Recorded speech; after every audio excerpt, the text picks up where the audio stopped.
What's up, Alabama fans? It's Andrew Bone here with BamaInsider.com. We are less than 24 hours away from National Signing Day. I got a special guest on the line with us this evening, and it is Sam Spiegelman. Many of you guys know Sam. Covers Louisiana, Texas, kind of the whole Southwest region for Rivals.com. Does a great job, and I know he's a friend of the show. So what's up, Sam? Not much, man. Just taking advantage of every free second we have, and I'm happy to be here with you. Well, it's like you said, or like I just said, it's we're 24 hours away from National Signing Day. It's been a wild ride. This has been probably the craziest year in all of our years of covering recruiting, has it not? It's been different, to say the least, and I think it's tough to cover kids that aren't visiting a lot of schools because you're kind of deciphering which relationships loom the largest for these kids. And I would say for the most part, most kids are staying regionally, but Alabama has been the exception, and that's what drives us to have these conversations in and around signing day so often is, despite the national trends, Alabama bucks all those trends and continues to recruit nationally at a very high level. Well, one of the top kids in the country, Camar Wheaton, is going to be announcing. Well, I don't want to say announcing, but he's at least signing on Wednesday. We were told it was at 8:30. It's going to be at 8:30 a.m. on Wednesday morning, so won't really have to stretch that out. We'll know for sure what he's going to be doing early in the morning. He's been kind of a wild card throughout this whole process. Back from I guess naming his favorites, and then really kind of narrowing it down to announcing between Alabama and Oklahoma. We all thought he was going to Oklahoma, but announces for Alabama. Just talk about how wild it's been just covering Camar's recruitment, and why has he been so quiet? Yeah, Camar is a different kind of cat. I've been able to get kind of close with Camar and his coaches over at Lakeview Centennial, and Camar, even though he doesn't do a lot of interviews, he doesn't like the limelight. He doesn't want people to really be discussing him as often as we do. He really would rather talk about his team or defer to his teammates and coaches. I don't know if he loves the limelight, but he's going to go to Alabama, and they tend to be in SEC races and college football playoff races. So the limelight will eventually follow Camar. In terms of his recruitment, it's been tough to cover because he doesn't like to openly discuss it, but he gives little bits and hints here and there. So we've been able to monitor it, pretty well throughout, to the best of our abilities. Early on, I think he was, when he was able to go visit Ohio State and Michigan and Alabama and LSU, I think, this direction could have gotten pulled in a lot of different directions. But it boiled down to, at one point, Texas and Oklahoma. In that race, Oklahoma started to pull away. Alabama remained in the mix and eventually closed the gap. Oklahoma's best selling point was they needed a running back for this cycle, and it's closest to home in Garland, Texas. Camar lives with his grandma. He's very close with his grandma. And Oklahoma gave him the best shot of playing a high level of college football and also being close to home. But the Alabama coaches sold him on what was available to him in Tuscaloosa. And I think he had that discussion, a lot of long, hard discussions with his family, with his grandma about being away from home. And they decided that Tuscaloosa was the best fit for him, regardless of how close it is or isn't to home. And, grandma, maybe she'll go out to Tuscaloosa with him, just like Tua's family followed them from Hawaii. I think they just realized that in terms of the coaches and recruiting him, that was the best spot. They felt comfortable with those coaches over at Alabama and what they could do for Camar and his future there. A lot of people are, patiently waiting to see the final news from Camar tomorrow. I think he's gonna stick with Alabama, and a big part of him sticking with Alabama is, if he does stick, Alabama's going to have the highest rated recruiting class of all time, according to Rivals.com. Just talk about Camar Wheaton, what he kind of brings to the table. How talented, is this guy? Well, first off, I do believe that Camar will sign with Alabama tomorrow. I know that there have been rumors popping up over the last couple of days, but none of those have come from anyone in Camar's camp that I've spoken with. I know that he's kind of draped in mystery, but in terms of he waited to a certain point to make his decision. I think he did that for a reason. He wanted to feel comfortable and he wanted to be done with this process.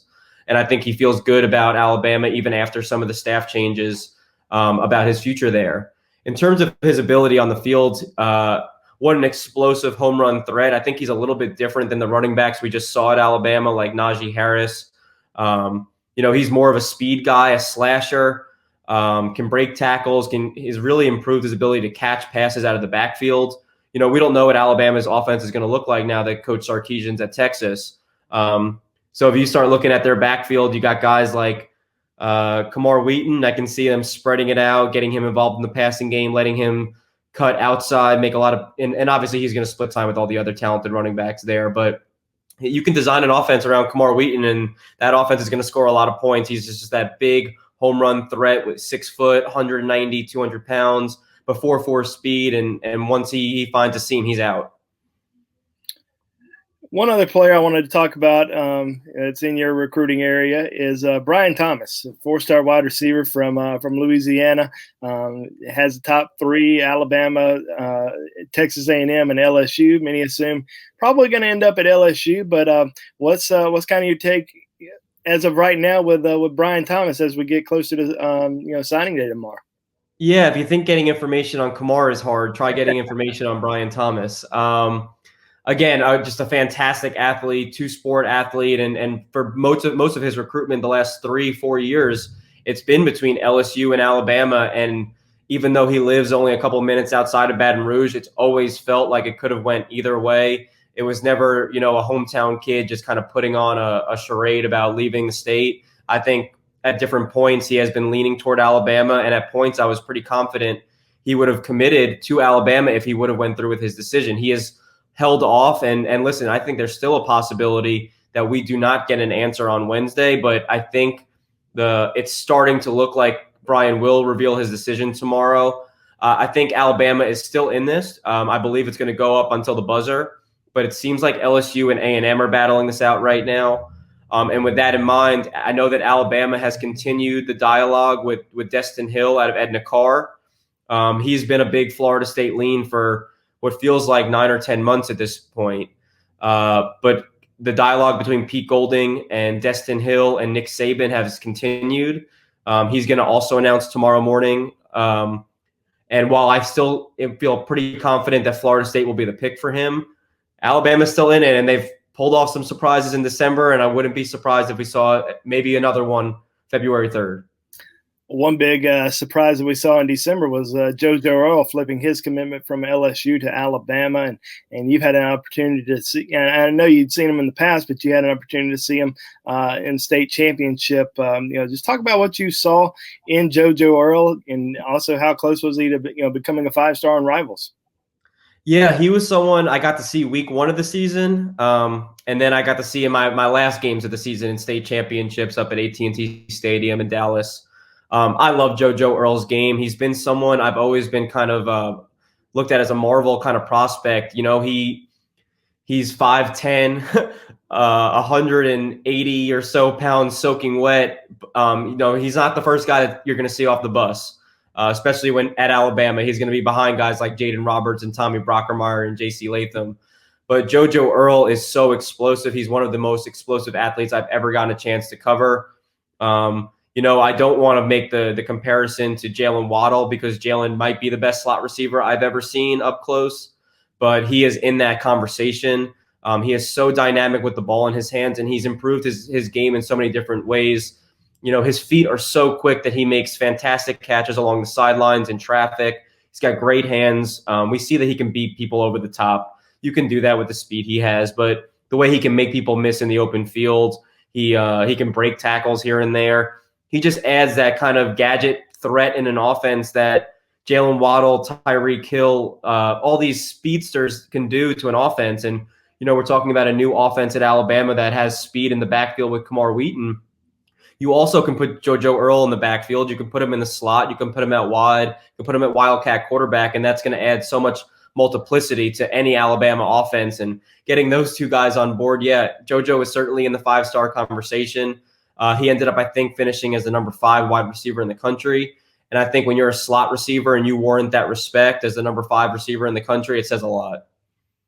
And he was the 4th Rivals 100 wide receiver to sign with Alabama during the early signing period. So it's a big get for the Crimson Tide back in December. And another kid that signed with Alabama in December, kind of held off from announcing it, was Jaeden Roberts out of North Shore. A kid that you're very familiar with, and I know that you've been very high on Jaeden Roberts for a long time as well. Yeah, Jaeden. In terms of raw physical talent, he's up there with any offensive lineman. I think Doug Marrone is the new offensive line coach at Alabama, and he's going to have a lot of fun getting a very raw but very talent-laden, high upside offensive lineman in Jaeden Roberts. He walks off the bus. He looks like he could suit up for the Atlanta Falcons or the New Orleans Saints tomorrow. He's got a long way to go in terms of his technical development as an offensive guard. But that's why you go to Alabama and you get developed. He's just exceedingly powerful. He's so good in pass protection. I don't even think he realizes what he's doing, that he's just so stout there. He creates a great anchor. He needs to work on, his hand placement and finishing a lot. But I think he'll get there because he's so gifted, athletically and in terms of brute force. In terms of the class they signed with Brockermeyer and Latham at the top, and obviously James Brockermeyer and the other guys they signed, getting Jaeden Roberts as your 4th or 5th offensive lineman, he could be a headliner for a lot of other teams. And I think that he could be, a guy that has a career kind of maybe in 2 or 3 years that we start talking about being an anchor of that offensive line.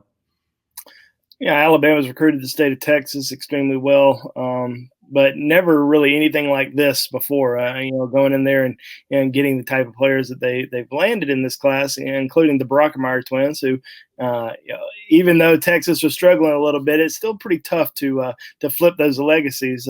Just talk about what Alabama was able to do in Texas this year and the success that they've had. And is this I don't want to say they've had more success than anybody else in Texas, but this may be one of the most successful recruiting jobs that a program outside the state of Texas has done in quite a while, right? For sure. Alabama, Texas A&M dominated the state of Texas recruiting in the landscape for 2021. Alabama did do better in the state of Texas, and they took guys right away from Texas's hands, and I think ultimately it cost Tom Herman his job. You're talking about the Brockermeyers. Obviously, one is the number 8 or 9 player in the country, and Tommy finished as the number 1 player in the state of Texas, which was not an easy decision this year with a host of 5 stars. And Tommy Brockermeyer was, I guess, the safest floor, and just obviously a tremendous upside for being a prototype at the left tackle position. And he's a legacy at Texas. His brother was on the roster, and Alabama winning that recruitment, I think, sealed the fate of Tom Herman. And it's a colossal get, but then you dip a little bit deeper. Jalen Milroe finished as the number 1 quarterback in the state. You talk about someone with dual threat ability as good as anyone in the country. I think we've talked about this before. He's continued to get better and better as he got older. And by the time he graduated from Katie Tompkins, I know he's on campus now, really turned into an accurate passer. He pass first quarterback that has the ability to make plays with his legs as well. Student of the game. And I know that Alabama always had a leg up in his recruitment, but the timing of that flip to Alabama it made a serious dent in what Texas was trying to do. And then beyond that, Camar Wheaton, Jaeden Roberts, these are talented guys that not only Texas and Texas A&M wanted, but Oklahoma, LSU, powers across the country wanted. So Alabama won national battles for these guys. Will it continue? We'll see. I think Jeff Banks played quietly a very big role, and that's why he was such a hot commodity for Coach Sark when he landed in Austin. And Coach Flood, I think, did a fantastic job, obviously, with the haul he brought in 2021. We've talked about over and over again with J.C. Latham and the Brockermeyers and Jaeden Roberts. But Alabama is always going to recruit elite offensive linemen, whether they come from Texas or Louisiana or Alabama or Georgia or Florida. But I think Jeff Banks will be the loss that maybe Alabama fans notice as they recruit the Lone Star State for the upcoming classes. Yeah, I think when you look at the players from Texas in this class, like Jaeden Roberts and Tommy Brockermeyer and Kendrick Blackshire, these are probably the guys that you want to get off the bus first when you pull up at a rival SEC stadium, especially Kendrick Blackshire. I mean, that's a physical specimen right there, right? Yeah, and Kendrick Blackshire, that was a battle with Alabama versus LSU. It's maybe it didn't get the publicity that it might have in recruiting cycles past. Obviously, you and I are very familiar with all of the LSU Alabama recruiting battles in years past, and Alabama sealing the deal when they did for Blackshire. That was, multiple times was close, as you know, to committing to Alabama. But Coach Orgeron and obviously the different defensive coordinators at LSU continued to work to try to get Blackshire in the fold. That's a great get for Alabama. I don't think this cycle was as talented with linebackers as maybe some other classes, but Kendrick is a rare talent that with his size at 6'2", 240 pounds, can move the way he does, can cover, obviously can lay the wood and knock someone on their backside pretty easily. I think, again, he's someone that you kind of trust when he goes to Alabama, works with Coach Golding and Nick Saban. He's going to turn into a star, just like Dylan Moses and Christian Harris. He reminds me a ton of Christian Harris, but obviously bigger, more physical, and more in tune with the linebacker position. I think he'll be making an impact pretty shortly in Tuscaloosa. You mentioned, Coach Banks and the impact that he had in this recruiting class, and now he's at Texas.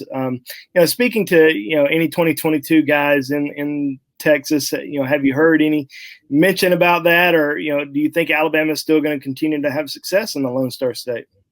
Yeah, I think obviously, you talk about coaches and coordinators that leave Tuscaloosa year in and year out and take head coaching jobs or coordinator jobs elsewhere, and that's what we saw this year.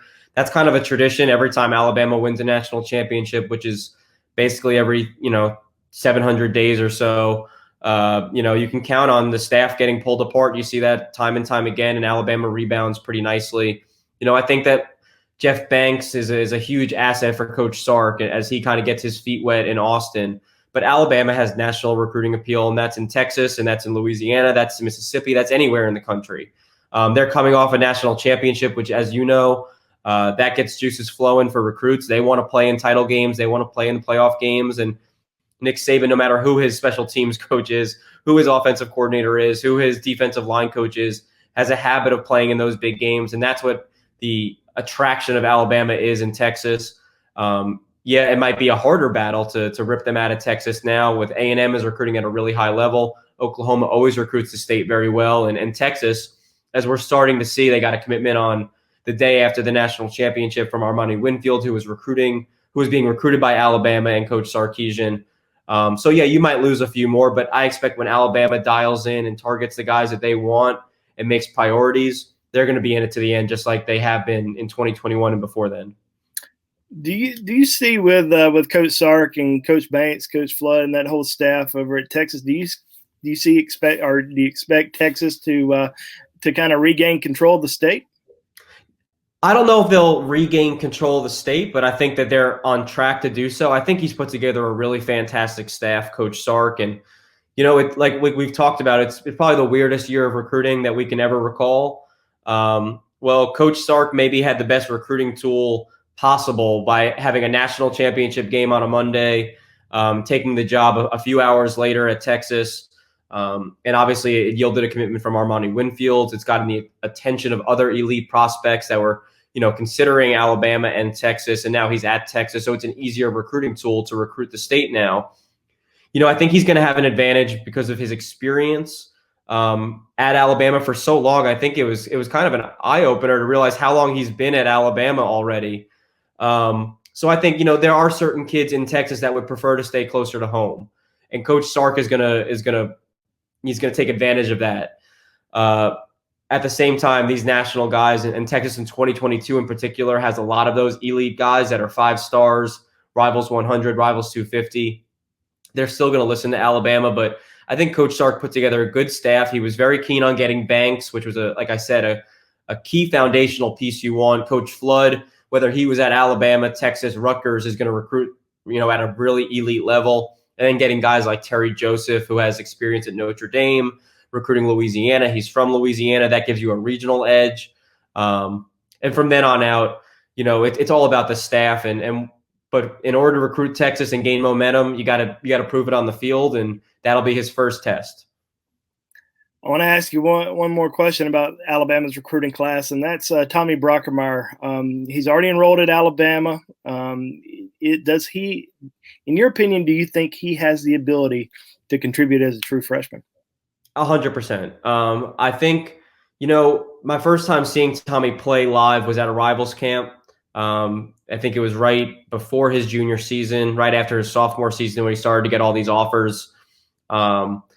And he was, we talk about all these 5-stars and talented guys that we've seen over the years, Bear Alexander and, Tommy Brockermeyer handled all these guys with ease. Obviously, when your dad is Blake Brockermeyer and you were an All-American at Texas and you played in the NFL, and he got fantastic coaching from not only his dad and working so feverishly with his brother to be the best at their crafts, but he comes from a really good program at All Saints Episcopal, and they're really into the development, and having his dad coach him during a COVID offseason as he recovered from shoulder surgery. And when I saw him week 1, that was a game I kind of threw into the mix at the last second, just because you wanted to see what Tommy looked like after his shoulder surgery, and he didn't miss a beat. He was stronger. He's more athletic. He's so technically gifted, and we talk about Jaeden Roberts having to go a long way in terms of his technical proficiency, and that's a big test for Doug Marrone as Alabama's offensive line coach. I can't even imagine what Doug Marrone's reaction is going to be when he sees the Brockermeyers and how technically advanced they are at such a young age, and they've been that way for some time already. I think Tommy can make an impact. You could put him at left tackle, at right tackle. You can put him at guard. I think he's going to want to see the field. I think he is the best offensive tackle I've had a chance to see in my time as a Rivals analyst, no question. And I think James, for that matter, is, James has had to overcome, a smaller frame. And I think, it's been well documented, gaining over 100 pounds over the last couple of years. But what stands out about James is he just wants to hit someone. He's played center, he's played guard, he's played tackle, he's played defensive tackle, he's played defensive end for All Saints Episcopal. I think he's a hard worker. I think that work ethic is going to really stand out when you get to Tuscaloosa, because everyone has talent. It's about who continues to put in that work. I think Tommy and James are going to live in that weight room. You've heard about legendary Alabama players who love to live in the weight room at Alabama, and I think those guys are going to be lifting weights all hours of the night. And I think James, maybe not as naturally gifted as Tommy, but as good of a work ethic as any prospect I've ever covered. So I don't think it'll be long before James makes an impact as well. Yeah, I know James probably, if not the one of the smartest people in Alabama's recruiting class in the honors program already done in Tuscaloosa.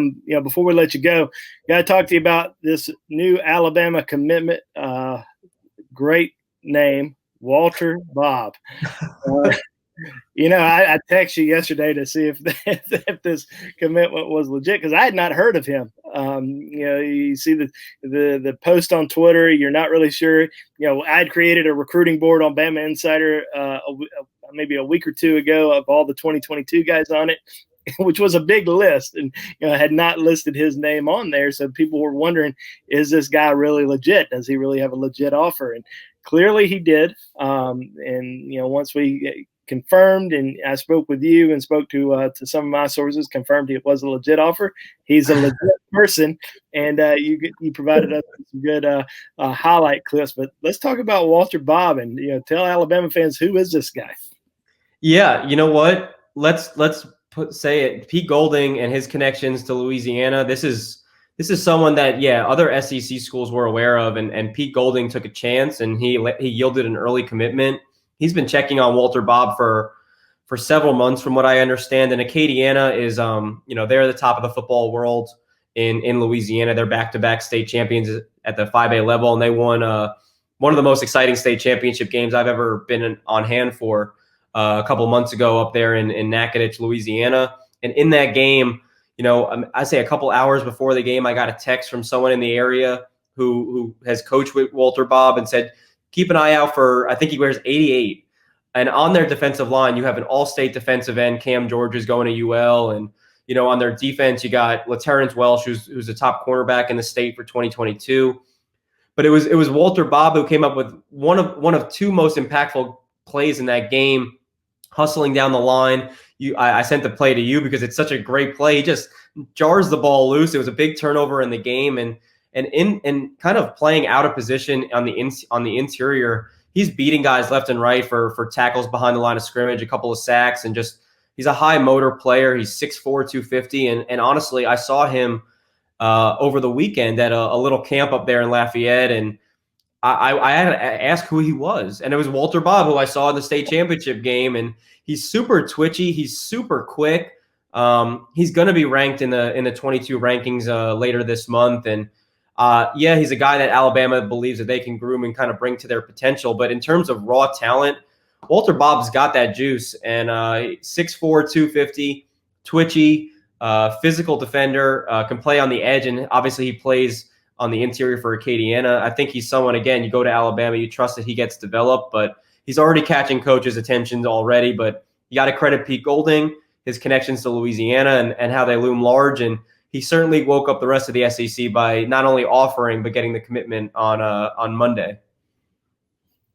All right, Alabama fans. Well, that is Sam Spiegelman. Sam, tell everyone where they can follow you and keep up with all your great work. At Sam Spiegs on Twitter. I'll be the one tweeting all day from about 7 a.m. until 7 p.m. We'll be trying to follow all the storylines, and Alabama's in it as you'd expect. And I appreciate you all having me on to talk about these guys. Absolutely, Sam. Well, thank you very much for joining us. And Alabama fans, remember, you got Camar Wheaton announcing his, at least signing at 8:30 a.m. on Wednesday morning, and Terrion Arnold announcing his decision tomorrow at 3 p.m. on ESPN. We have our predictions on BamaInsider.com right now, so go check it out and have a good evening, and we'll see you on signing day.